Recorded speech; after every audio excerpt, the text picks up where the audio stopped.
मृदुल, आपको समझ में आ रहा है ये खेल? आपके सामने कुछ नहीं हुआ जिसके ऊपर आपका कोई ओपिनियन नहीं रहा। मैं आज आपको बेडरूम में भेजने वाला था क्योंकि अभी तक के आप दिख नहीं रहे हो। वीकेंड के बार पर भी आप क्यों दिखो? भाई जी, मैं नहीं लड़ा आज तक किसी से। किसने कहा है कि यहाँ पर लड़ने से नजर आते हैं? आप सिर्फ एक ही शख्स की बातें की जा रही हो और वो है तानिया। हमको पता नहीं इस ऑब्सेशन को क्या नाम दें। Why are you getting so bothered by her life? तो भाई हम बात करेंगे इस वीडियो में मृदुल के एविक्शन की प्लानिंग के ऊपर और भाई तानिया मित्तल की क्लास क्यों लगी, इस पूरे मामले में आज के वीकेंड के वार के एपिसोड में आज होगा या कल के एपिसोड में आएगा, लेकिन आएगा जरूर। तो क्यों लगी उसके ऊपर बात करेंगे। और जो भाई हम बात करेंगे, क्या अमाल सच में दूध का धुला है, क्या उसकी क्लास नहीं लगनी चाहिए, उसके ऊपर हम बात करेंगे। भाई सहबाज जो पोकिंग कर रहा है उसके ऊपर भी बात करेंगे। भाई इस वीडियो में सबसे पहले हम स्टार्ट कर लेते हैं तानिया मित्तल को लेकर के। तानिया मित्तल के ऊपर जो है भाई एक प्रोमो क्लिप हमने ऑलरेडी इससे पहले भी जो देखी है इस वीडियो में कि नेहल की क्लास लगाई जा रही है और उसके बाद में तानिया मित्तल की भी क्लास लगी। तानिया मित्तल की क्लास क्यों लगने वाली है? तानिया मित्तल जिस तरह से विक्टिम कार्ड खेलती है, रोना धोना करती है, जैसे वुमेन कार्ड बनाती है, इन सब चीज़ों के ऊपर तानिया मित्तल की क्लास लगेगी और उसके बाद वो रियल में रोती हुई नजर आएगी।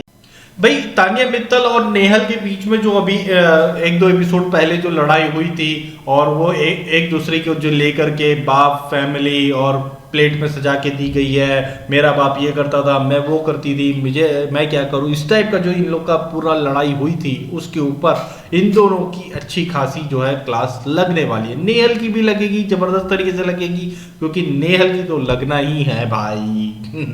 तो नेहल की लगेगी, लेकिन नेहल की जब क्लास लग रही है, जब नेहल को बोला जा रहा है कि तानिया मित्तल के पीछे क्यों पड़ी हुई हो, तुम्हें तानिया ही दिखाई दे रही है, तानिया कर रही हो, तब तानिया मित्तल जो है रोती हुई नजर आने वाली है। तानिया मित्तल वही करने वाली है। तो उसी लिए जो है मुझे ऐसा लग रहा है कि सलमान खान चिढ़ गए, मतलब उसी के बाद जो है सडनली उन्होंने चेंज किया है, तानिया मित्तल के ऊपर शिफ्ट हुए हैं कि ये रोना क्या है तुम्हारा। इस टाइप से जो है तानिया मित्तल की क्लास लगेगी और किस तरह से लग रही, कैसी लग रही है वो तो पूरे एपिसोड में पता चलेगा। लेकिन ये अभी न्यूज आ रही है कि भाई नेहल के बाद तानिया का भी नंबर आया है और उसके बाद उसने एक्चुअल में रोया है। तो ये जो है सुकून तो देगा लोगों को, काफी सारे लोगों को, है ना। अब बात कर लेते हैं हम मृदुल के इविक्शन के बारे में। भाई मृदुल का जिस तरह से प्रोमो आया है, मृदुल जिस तरह से रो रहा है, यार मैं नहीं कर पाता हूँ, मैं नहीं लड़ पाता हूँ। सलमान उसे समझा रहे कि भाई सिर्फ लड़ना ही इस घर में जरूरी नहीं है, अपने असल में मुद्दे, अपने पॉइंट रखो, चीजें रखो, अपना पॉइंट ऑफ व्यू हर मुद्दों में सही दो, तो वो चीज जरूरी होती है। लेकिन जो है मृदुल के बस का ये नहीं लग रहा है मुझे। मृदुल के पास काफी सारे ऐसे मुद्दे आए और गए जहां मृदुल ये पॉइंट अपने रख सकता था, स्ट्रॉन्ग दिख सकता था, लेकिन उसने लीव इट किया उस टाइम में। और फिर बाद में जो है, बाद में सब खत्म हो जाने के बाद में उन मुद्दों के ऊपर वो किसी और से, जिसके साथ वो मुद्दा था उससे भी नहीं, किसी और से उसके बारे में सही पॉइंट पर बात करता हुआ दिखाई देता है, लेकिन टाइम पर उन पॉइंट्स को भूल जाता है। तो ये जो चीज है ना वो गलत है। तानिया मित्तल के साथ काफी सारी चीजें हुई है, लेकिन वो तानिया मित्तल के सामने वो बात नहीं बोल पाता है। फिर नीलम के पास जाकर के, बहुत देर बाद नीलम के पास जाके अपना जस्टिफिकेशन देता है, अपने पॉइंट्स रखता है। वो चीज जो है मृदुल के लिए गलत है। मतलब वो जब हो रहा है तब ही बोलो ना भाई, तब ही क्यों नहीं बोलते हो, लेकिन वो चीज नहीं कर पा रहा है। तो मुझे ऐसा लग रहा है कि आने वाले इस वीक में तो नहीं है, इस वीक में तो नो इविक्शन इन्होंने कर दिया है। इसके पहले वाले वीक में भी डबल इविक्शन के चांस थे, लेकिन सिंगल इविक्शन हुआ है। अब एक और वाइल्ड कार्ड एंट्री इस घर के अंदर आ जाएगी, तो कंफर्म है नेक्स्ट वीक में डबल इविक्शन होने हैं और उसमें एक इविक्शन जो है ये लोग घर वालों की वोटिंग के आधार पर किसी ना किसी तरह से ये लोग करेंगे, जिसमें मृदुल को ये लोग बाहर कर देंगे। मुझे ये अंदर से एहसास हो रहा है और काफी लोगों ने भी सोशल मीडिया पे इस चीज की आशंका जता दी है, क्योंकि मृदुल को वोटिंग के आधार पर ये लोग बाहर नहीं कर सकते हैं। उसे भर भर के वोट आते हैं, उसे वोटिंग से ये लोग बाहर नहीं कर सकते।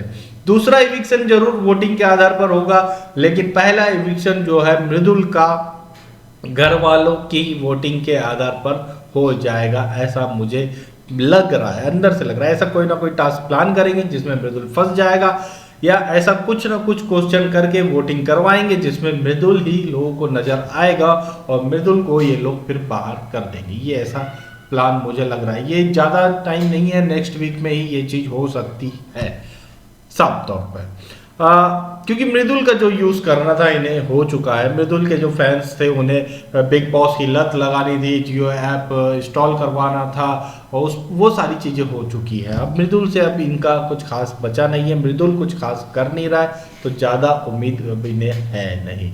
जिस तरह से आवेश से ज्यादा उम्मीद नहीं थी उसे निकाला है, वैसे ही मृदुल से भी अब ये लोग ज्यादा उम्मीद नहीं कर रहे हैं। नेक्स्ट पॉइंट जो है भाई अमाल के ऊपर आते हैं। अमाल को भाई ठीक है, अमाल वाला कुनिका ने वो बात जो है सुरसुरी वाली बात को गलत तरीके से बताया, उसको आपने एक्सपोज भी कर दिया, लेकिन क्या अमाल के लिए जरा सा भी आप लोग कुछ नहीं बोल सकते थे? अमाल ने क्या बोला है, चलो बाकी सारी चीजें छोड़ दो, अमाल ने अभिषेक के बारे में बोला है इसके बाप को मारूंगा, इसके खानदान को मारूंगा, इस टाइप का कुछ बोला है। एग्जैक्टली मैं बताता हूं कि क्या बोला था, मेरे पास यहाँ है। तेरे बाप को पकड़कर मारूंगा, खानदान खत्म कर दूंगा, ये बोला है अमाल ने। किसके लिए? अभिषेक के लिए। समझ क्या रहा है मुझे, ये बोला है अमाल ने अभिषेक के लिए। कुनिका वाले लड़ाई में चलो कुनिका पहले गलत थी, वो सब सही था, लेकिन फैमिली कुनिका और अमाल वाली लड़ाई में फैमिली को किसने पहले लेकर के आया? अमाल ने लेकर के आया। आवेश वाले टाइम में भी काफी सारी बातें बोली इसे, लेकिन सिर्फ सिंपली ये समझा दिया गया कि भाई बाहर डब्बू मलिक माफी मांग रहे तुम्हारे चक्कर में, इतना बोल के छोड़ दिया गया। इसने हर वीक कुछ ना कुछ इस तरह के कंट्रोवर्शियल जो है कमेंट्स किए हैं, लेकिन आज तक इसे कुछ नहीं बोला जा रहा है। दूसरों की गलतियों की आड़ में, उनकी क्लास लगाने के आड़ में इसे साइड से पास कर दिया जा रहा है। क्यों भाई, क्या है? कुछ तो बोलना जरूरी है ना, क्यों इतना छोड़ा जा रहा है? ये बात क्या बहुत छोटी सी है, इसके बाप को पकड़ के मारूंगा, इसके खानदान को खत्म कर दूंगा, ये क्या बहुत छोटी सी बात है? बाप को पकड़ के मारूंगा मतलब कितनी बड़ी बात हो गई। अगर यही बात अगर यहाँ अभिषेक बोल देता, या प्रणीत मौर्य बोल देता, या कोई और घर का मेंबर बोल देता, तो फिर तो उसके ऊपर आधा घंटे का एपिसोड बन गया होता भाई। यहाँ तो एक शब्द नहीं बोला जा रहा है। ये क्यों हो रहा है ये मुझे समझ में नहीं आ रहा। क्यों, किस तरह से, क्या वजह है भाई? जबरदस्ती का क्यों इतना सपोर्ट किया जा रहा है? हाँ, सहबाज के ऊपर आ जाते हैं। सहबाज जो है कंटिन्यूसली 2-3 वीक से पोक कर रहा है, कॉमेडी के नाम पे पोकिंग कर रहा है, लोगों के लुक्स पर, लोगों के चेहरे पर, लोगों के करियर पर, लोगों के काम के ऊपर जो है पोकिंग कर रहा है, कॉमेडी नहीं कर रहा है। शुरू में लगा थोड़ा सा हंसे लोगों ने, लेकिन अब इरिटेटिंग हो रहा है उसे ये लोग कुछ ना बोलते हुए। अब इन्होंने क्या किया है, अभिषेक वाले मामले में जब तुम पालतू बोलते हो, जब तुम पट्टा बांधने वाली बात करते हो, तो इस तरह की बात इन लोग के ऊपर बोल करके उससे जस्टिफाई कर दिया इन्होंने, उसे सपोर्ट कर दिया कि और करो तुम। अरे भाई, सहबाज को भी तो समझाइए, सहबाज क्या बहुत सही कर रहा है? सहबाज की जो कॉमेडी है बिलो द बेल्ट कॉमेडी कर रहा है, बिलो द बेल्ट पोकिंग कर रहा है, उसके ऊपर भी तो एक शब्द बनता है, पालतू पट्टा बांधना चाहिए। ये बातें इस वीक में हमने सुनी है, लेकिन सहबाज उसके पहले के 2 वीक से ये चीज करते आ रहा है। लोगों के लुक्स पर, लोगों के काम पर, लोगों के चेहरे के ऊपर कॉमेडी कर रहा है, पर्सनल पोकिंग कर रहा है, पर्सनल कमेंट कर रहा है, उसे लग रहा है कि वो कॉमेडी कर रहा है लेकिन पर्सनल कमेंट कर रहा है, पर्सनल जोक बना रहा है, उसके ऊपर ये लोग कुछ नहीं बोल रहे बल्कि दूसरे को चिल्लाने के नाम पर उसे जस्टिफाई कर दे रहे, उसे सपोर्ट कर दे रहे। ये भी गलत है भाई, इसके ऊपर भी बात होनी चाहिए। तो भाई आप लोगों की क्या राय इन पूरे मामले में हमें कमेंट करके जरूर बताएं। अगर ये वीडियो अच्छी लगी हो तो लाइक करिए, शेयर करिए, चैनल को सब्सक्राइब करिए।